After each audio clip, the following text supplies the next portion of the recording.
Stop scrolling right now. What if I told you that the person you're thinking about at this very moment wasn't a coincidence? That out of 8 billion souls walking this earth, God handpicked them specifically for your journey. You might be sitting there thinking they're just another person in your life, maybe even someone who hurt you or walked away. But here's the truth that will shake everything you thought you knew. God doesn't make mistakes with his assignments. In the next 60 seconds, you're going to discover the 3 divine reasons why this specific person was placed in your path. And by the end of this message, you'll understand exactly what God is preparing you for through them. Let's dive straight into this revelation that's about to change how you see every relationship in your life. Before we go any deeper, I want you to do something powerful right now. If you believe that God orders your steps and orchestrates divine connections, type "I receive" in the comments below. This simple act of faith opens your spirit to receive the full revelation of this message. And if you're new here, welcome to Pray to Begin channel, where we uncover the spiritual truths that transform ordinary moments into divine encounters. Hit that subscribe button and turn on notifications, because you don't want to miss what God is revealing through these messages. Now let's talk about something that's been heavy on your heart. You've been wondering about someone. Maybe it's that person who suddenly appeared in your life when you least expected it. Or perhaps it's someone who's been there all along, but lately, you're seeing them differently. You might even be confused about someone who caused you pain, and you're asking God why he allowed them into your world. Here's what you need to understand. God's selection process is infinitely more precise than anything we could ever orchestrate ourselves. When he assigns someone to your life, it's never random. It's always purposeful. It's always intentional. And it's always for your ultimate good, even when it doesn't feel that way in the moment. Let me take you to Proverbs 16:9, which says, "In their hearts humans plan their course, but the Lord establishes their steps." Think about that for a moment. While you were busy making plans, creating lists of what you wanted in people, God was already positioning the exact person you needed. Not the person you thought you wanted, but the person who would catalyze your transformation. The person who would push you closer to your purpose. The person who would reveal parts of yourself that needed healing, growth, or awakening. You see, when God picks someone for you, he's not just thinking about your happiness in this present moment. He's thinking about the person you're becoming. He's thinking about the calling on your life. He's thinking about generations that will come after you. That's why sometimes the person he sends doesn't fit your carefully constructed checklist.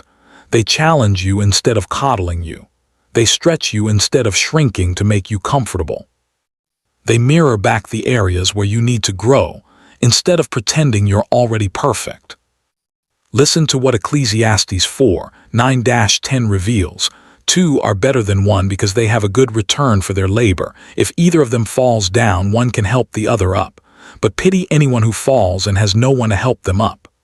God picks specific people to be there when you fall. Not if you fall, but when you fall. Because he knows your journey. He knows where the rough terrain is. He knows where you'll stumble. And in his infinite wisdom, he stations the right person at the right intersection of your life to catch you, challenge you, or sometimes to let you fall just enough to learn the lesson you need. Here's the first reason God picked this specific person for you. They carry a piece of your destiny. I need you to really hear this because it's profound. Every divinely appointed person in your life carries something you need for your next level. It might be a skill they'll teach you. It might be a door they'll open. It might be a perspective they'll share that shifts everything. Or it might be a wound they'll expose so you can finally address it and heal. Jeremiah 29:11 promises us, "For I know the plans I have for you, declares the Lord, plans to prosper you and not to harm you, plans to give you hope and a future." The people God assigns to you are part of that plan. They're part of your prosperity. They're part of your hope. They're part of your future. Think about the biblical examples. Ruth was picked for Naomi, not just as a daughter-in-law, but as the one who would restore Naomi's hope and lineage. David was picked for Jonathan, not just as a friend, but as the one who would need Jonathan's protection and loyalty during his darkest seasons of running from Saul. Elijah was picked for Elisha, not just as a mentor, but as the one who would carry a double portion of his anointing into the next generation. These weren't accidents. These were divine assignments that changed the trajectory of kingdoms and legacies. The second reason God picked this person for you is even more powerful. They're meant to reveal who you really are, not who you pretend to be, not who you wish you were, but who you actually are in both your strength and your brokenness. Proverbs 27:17 tells us, "As iron sharpens iron, so one person sharpens another." Real sharpening isn't comfortable. It creates friction. It creates heat. It removes rough edges. The person God sent into your life isn't there to tell you what you want to hear. They're there to show you what you need to see. Maybe this person triggers you. Maybe they push your buttons in ways nobody else does. Before you write them off as toxic or wrong for you, ask God what they're revealing about your own heart. Are they showing you where you're still operating in pride? Are they exposing where you're still carrying unforgiveness? Are they highlighting where you're still trying to control outcomes instead of trusting God's timing? Sometimes the most uncomfortable people in our lives are the ones doing the most important spiritual work in us. They're not the enemy. They're the mirror God is using to show you what needs to be surrendered, healed, or transformed. And here's where it gets really interesting. Sometimes God picks someone for you who seems completely opposite to what you think you need. You prayed for peace, and He sent someone who disrupts your comfortable chaos. You prayed for growth, and He sent someone who outgrew your small thinking and forced you to expand. You prayed for purpose, and He sent someone whose very presence makes you question if you're walking in yours. This is God's strategic brilliance. He knows that we often don't know what we truly need. We know what feels safe. We know what's familiar, but God knows what will make us whole. If you're finding value in this message, do me a favor and hit that like button right now. It helps this video reach more people who need to hear this divine truth. And keep watching, because what I'm about to share next is going to blow your mind about God's perfect timing. The third reason God picked this specific person for you is the most profound. They're preparing you for what's coming next. God never wastes an assignment. Every person, every season, every interaction is preparation for something bigger. Romans 8:28 assures us, "And we know that in all things God works for the good of those who love Him, who have been called according to His purpose." That word "all" includes all people, even the ones who hurt you, even the ones who left, even the ones who misunderstood you. They were all part of God working things together for your good. Think about it this way. If God is preparing you to lead thousands, He'll send people into your life who teach you patience with difficult personalities. If He's preparing you to build something significant, He'll send people who show you what integrity looks like under pressure. If He's preparing you for a ministry of healing, He'll often send people who unknowingly wound you so you understand the process of healing from the inside out. The person in your life right now, the one you keep thinking about, might be the final piece of preparation before God opens the door you've been praying for. But here's what most people miss, and it's critical. Just because God picked someone for you doesn't mean they're meant to stay forever. Some people are assigned for a season. They come to deliver a message, teach a lesson, or facilitate a transition. And when their assignment is complete, God will shift them out of your life or shift the dynamics of the relationship. This is where so many people get stuck. They try to force people to stay in seasons God is trying to close. They try to make seasonal people permanent fixtures, and in doing so, they delay their own destiny. 1 Corinthians 13:11 says, "When I was a child, I talked like a child, I thought like a child, I reasoned like a child. When I became a man, I put the ways of childhood behind me." Some relationships are meant for your childhood season. Some people were perfect for who you were but not compatible with who you're becoming. And that's okay. It doesn't diminish what they meant or what you shared. It just means God is moving you both into your next chapters. The problem isn't the ending. The problem is our refusal to accept that God authors beginnings and endings with equal intentionality. Let's go deeper. Isaiah 43:19 declares, "See, I am doing a new thing. Now it springs up. Do you not perceive it? I am making a way in the wilderness and streams in the wasteland. When God is doing a new thing in your life, He often brings new people or transforms existing relationships to match the new level. That person He picked for you might be part of the new thing, or releasing that person might be what creates space for the new thing. Either way, God's selection is always about propelling you forward, not keeping you stuck in comfort zones that have expired. Now I know some of you are thinking about someone who hurt you deeply, and you're struggling with the idea that God picked them for you. Let me address this with gentleness and truth. God doesn't pick people to abuse you. He doesn't pick people to destroy you. But He does allow people with free will to make choices, and sometimes those choices cause pain. What God does is this. He uses even the painful encounters to refine you, strengthen you, and prepare you for greater assignments. Joseph's brothers weren't picked to bless him, they chose to betray him. But God used that betrayal to position Joseph to save nations. What they meant for evil, God used for good. Genesis 50:20 captures this perfectly. You intended to harm me, but God intended it for good to accomplish what is now being done, the saving of many lives. The person who hurt you might not have been sent to harm you, but God can still use that harm to build something beautiful in you. Resilience, wisdom, discernment, compassion for others who have been hurt, the ability to forgive what seems unforgivable. These aren't lessons you learn in comfort. They're forged in the fire of difficult relationships. Here's another layer to consider. Sometimes God picks someone for you not because of what they'll do for you, but because of what you'll do for them. You might be someone's answered prayer. You might be the person God strategically placed in their life to show them what real love looks like after they've only known counterfeits. You might be the demonstration of faithfulness they need to see to believe God is faithful. You might be the patient presence that helps them heal from wounds you didn't cause. Galatians 6:2 instructs us, carry each other's burdens, and in this way you will fulfill the law of Christ.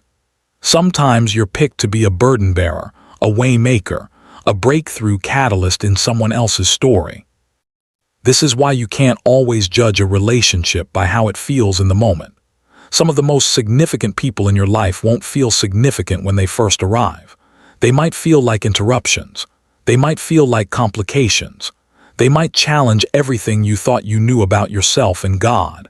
But years later, you'll look back and see clearly, that was the person who changed everything. That was the person God used to redirect my path. That was the person who loved me enough to tell me the truth I didn't want to hear. That was the person who walked with me through the valley, even when there was nothing in it for them. Proverbs 18:24 makes a beautiful distinction. One who has unreliable friends soon comes to ruin, but there is a friend who sticks closer than a brother. God picks some people to be that friend, that person who sticks, that person who doesn't abandon you when you're at your worst, that person who sees your potential when you've forgotten it exists, that person who prays for you before you even know you need prayer. These are rare gifts. These are divine assignments. And if you have even one person like this in your life, you're richer than you realize. Let me give you some practical wisdom on how to recognize when someone is God-picked for you. First, there's unusual timing. They show up right before or right after a major life transition. Second, there's spiritual confirmation. You feel a peace or knowing in your spirit that this connection matters, even if you can't explain why. Third, there's mutual growth. You both become better versions of yourselves through the relationship. Fourth, there's purpose alignment. They're either helping you walk in your purpose or you're helping them walk in theirs. And fifth, there's God-glorifying fruit. The relationship produces love, joy, peace, patience, kindness, goodness, faithfulness, gentleness, and self-control, as described in Galatians 5:22-23. Conversely, when someone isn't God-picked for your current season, you'll notice these signs: constant confusion about where the relationship is going, consistent compromise of your values to maintain the connection, spiritual stagnation or regression when you're around them, absence of reciprocity and effort or care, and persistent chaos that doesn't produce any growth. God's assignments might challenge you, but they don't consistently confuse you. They might stretch you, but they don't shrink your purpose. They might correct you, but they don't condemn you. Matthew 7:16 teaches us, "By their fruit you will recognize them. Do people pick grapes from thorn bushes or figs from thistles? Look at the fruit. Is the relationship producing anything that looks like God's character? Is it making you more loving or more bitter? Is it making you more patient or more anxious? Is it making you more faithful or more doubtful? The fruit reveals the root. And the root reveals whether God planted this or whether you planted this in a season when you weren't fully listening to His voice." Here's something powerful I want you to consider. Sometimes the person God picked for you is someone you've overlooked. You've been so focused on who you think you need that you've missed who God already sent. They might not have the appearance you prefer. They might not have the credentials you value. They might not fit the timeline you created, but they have the heart God knows you need. They have the character that complements yours. They have the calling that aligns with yours. 1 Samuel 16:7 reminds us, "The Lord does not look at the things people look at. People look at the outward appearance, but the Lord looks at the heart." If you're in a season of waiting for the right person, whether that's a spouse, a friend, a business partner, or a mentor, I want to encourage you with Psalm 37:4. "Take delight in the Lord, and He will give you the desires of your heart." Notice it doesn't say He'll give you what you think you desire. It says He'll give you the desires of your heart, the ones He placed there, the ones that align with His will for your life. Trust that God's selection is better than your preference. Trust that His timing is more accurate than your impatience. Trust that He sees the full picture while you're only seeing today. And if you're in a season of releasing someone, even though it hurts, even though you don't understand why, trust that God is making room for what's next. Ecclesiastes 3:6 says there's a time to search and a time to give up, a time to keep and a time to throw away. Releasing someone doesn't mean they weren't God-picked. It might mean their assignment in your life is complete, and God is honoring both of you enough to move you into your next chapters. The pain of release often precedes the joy of new beginnings. Before we close, I want you to take a moment and thank God for the person He brought to your mind as you've been watching this video. Whether they're still in your life or they've moved on, whether the relationship brought joy or pain, thank God for the divine assignment. Thank Him for what He was teaching you through them. Thank Him for what He was preparing you for through them. Thank Him for loving you enough to handpick people who would shape you into who you're meant to be. This is the truth that sets you free. God picked this person for you out of millions because He's writing a story bigger than you can see. Every character matters. Every chapter serves a purpose. Every plot twist prepares you for the climax. And the author never makes mistakes. He knows exactly what He's doing, even when you don't, especially when you don't. So here's your takeaway, the one line I want you to remember long after this video ends. The people God picks for you are always perfectly timed, purposefully assigned, and strategically positioned to move you toward your destiny. Trust the author of your story. He's never wrong about the cast of characters He brings into your life. If this message resonated with your spirit, type "blessed and ready" in the comments right now. Declare that you're blessed by this revelation and ready to see the people in your life through God's eyes instead of your own limited perspective. And please, share this video with someone who needs to hear this truth today. Someone who's been confused about a relationship. Someone who's been hurt by someone they thought God sent. Someone who's waiting for God to send the right person. This message could be the confirmation they've been praying for. Don't forget to subscribe to Pray to Begin channel because we're going to keep unpacking these divine truths that transform how you see your life, your relationships, and your purpose. Click that notification bell so you don't miss the next message God has for you. We're building a community of believers who aren't afraid to go deeper, to question our assumptions, and to trust God's wisdom over our own understanding. Thank you for being here. Thank you for staying until the end. That tells me you're serious about understanding God's ways and aligning your life with His will. That's not common. That's special. And I believe God has incredible things in store for you because you're choosing to listen, to learn, and to trust Him with the people He brings into your path. Until next time, remember, You are deeply loved, divinely guided, and specifically chosen for such a time as this. Walk in that truth, rest in that promise, and watch how God continues to connect you with exactly who you need, exactly when you need them. God bless you abundantly.